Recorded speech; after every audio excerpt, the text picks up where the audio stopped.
warahmatullahi wabarakatuh. Saya Lala Ludia Astuti dan di sini saya akan membuat video penyuluhan tentang gizi. Selamat menyaksikan.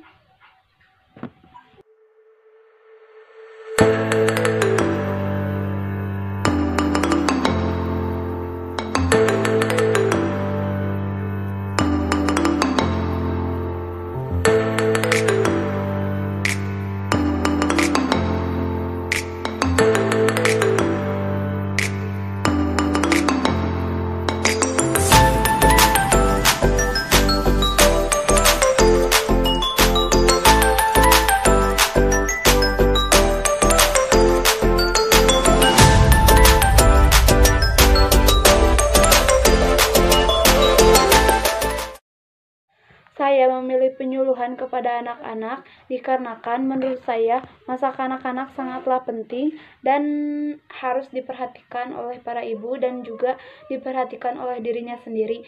Jadi mereka harus tahu apa yang terbaik buat mereka. Dan saya memberikan penyuluhan itu dari dasar, yaitu dari cara hidup sehat dan pola makan yang sehat, yaitu dengan cara 4 sehat 5 sempurna.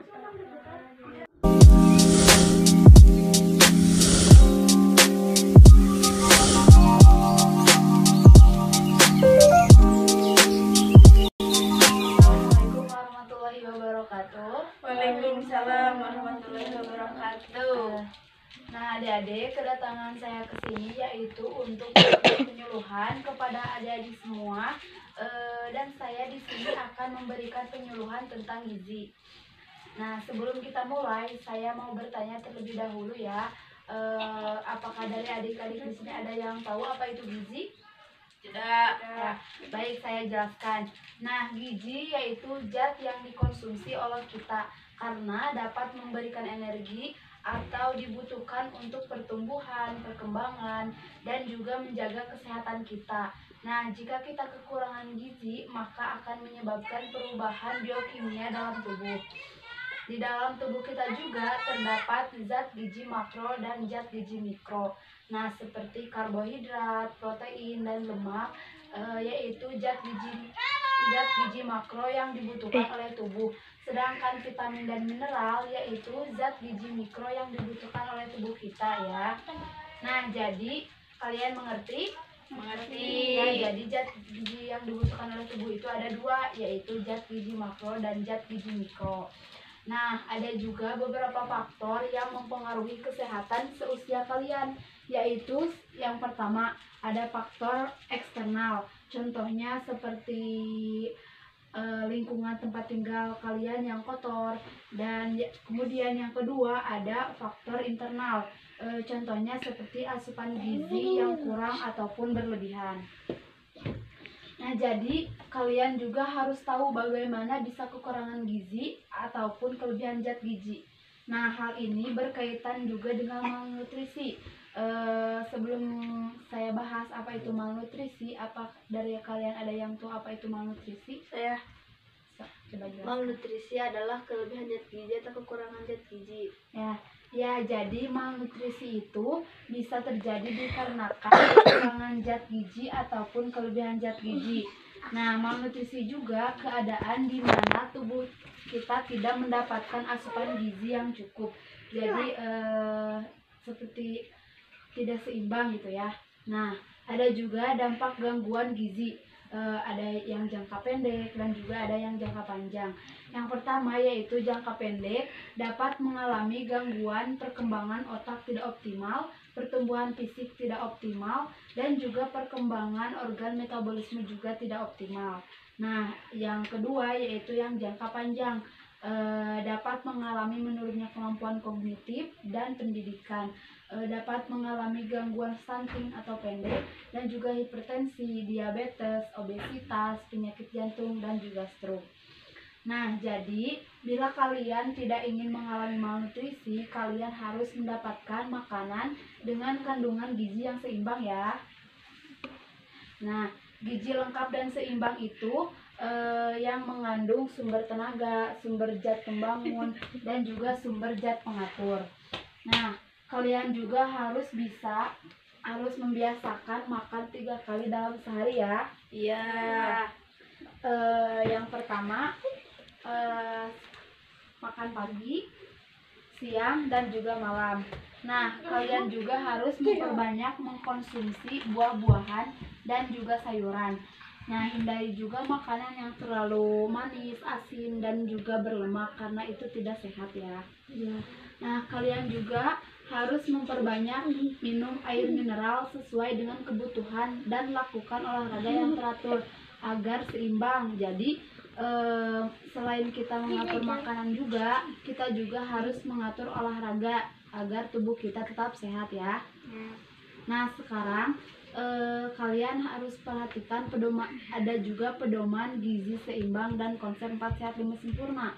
Nah, kalian harus tahu ya, konsep 4 sehat 5 sempurna sudah dianggap tidak sesuai untuk masyarakat Indonesia. Nah, jadi alasannya sekarang kita bahas tentang pedoman gizi seimbang dengan konsep 4 sehat 5 sempurna ya.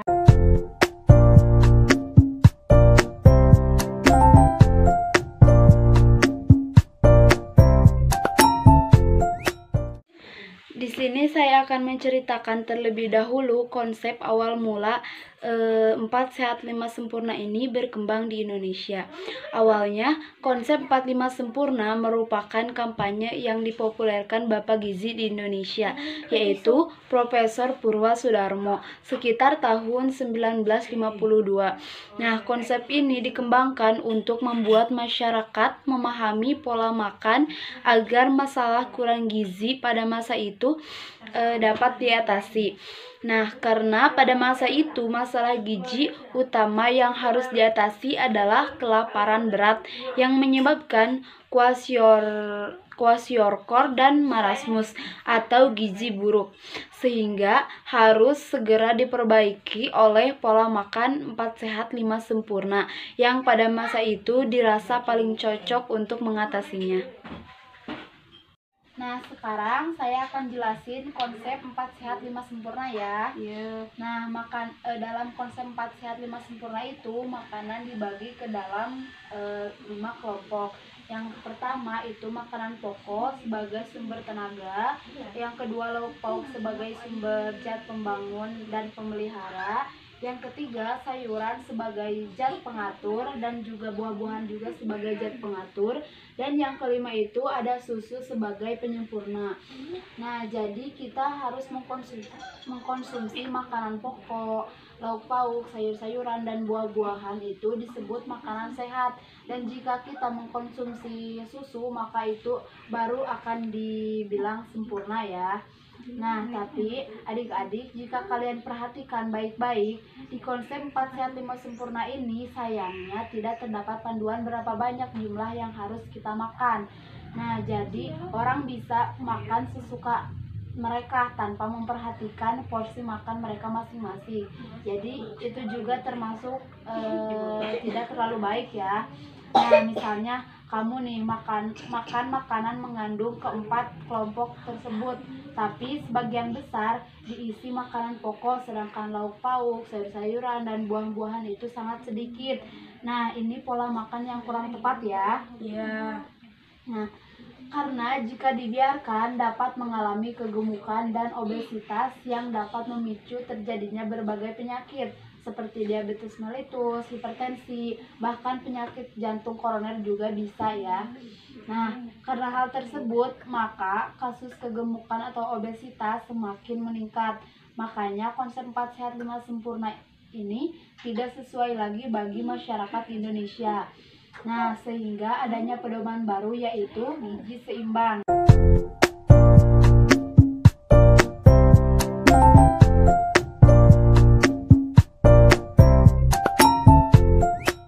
Nah, di sini ada pedoman gizi seimbang dan juga konsep 4 sehat 5 sempurna. Nah, pada pedoman ini tidak hanya menjelaskan makanan, tetapi juga melakukan aktivitas fisik, praktik hidup bersih, dan menjaga berat badan tetap normal. Dan itu dari pedoman gizi seimbang ya. Nah, beda banget kan dengan konsep 4 sehat 5 sempurna itu yang hanya memberikan panduan tentang makanan saja. Terus pada pedoman gizi seimbang juga memperhitungkan jumlah atau porsi makanan yang harus kita makan, dan proporsi jenis makanan yang harus dikonsumsi kita setiap harinya. Sedangkan pada konsep 4 sehat 5 sempurna itu hanya menyarankan jenis kelompok makanan yang harus kita konsumsi. Nah, perbedaan berikutnya juga pada pedoman gizi seimbang tidak mengunggulkan salah satu jenis makanan atau minuman tertentu. Sedangkan pada 4 sehat 5 sempurna itu memberikan kesan bahwa susu sebagai penyempurna. Nah, sedangkan pada pedoman gizi seimbang dijelaskan pentingnya mencukupi kebutuhan minum air putih yang aman dan juga bersih. Ya, minimal dalam sehari itu 2 liter atau kurang lebih 8 gelas ya. Iya. Nah, sedangkan pada 4 sehat 5 sempurna itu tidak mencantumkan bahwa tubuh kita itu butuh asupan minum air putih yang cukup dan juga harus yang bersih ya. Nah, sekarang kalian udah ngerti perbedaannya? Udah. Nah, baik. Jadi kalian jangan lupa ya gunakan pedoman gizi seimbang, karena itu pedoman gizi seimbang itu sangat memicu kepada kesehatan fisik kita, aktivitas kita, dan juga lebih baik daripada yang 4 sehat 5 sempurna ya. Iya. Karena pedoman gizi seimbang itu yang lebih lengkap. Nah, kalian juga harus terus terjaga, jangan ragu juga ya beritahu teman-teman kalian. Ya, baik, mungkin hanya itu yang bisa saya sampaikan. Kurang dan lebihnya mohon maaf. Wassalamualaikum warahmatullahi wabarakatuh. Waalaikumsalam warahmatullahi wabarakatuh.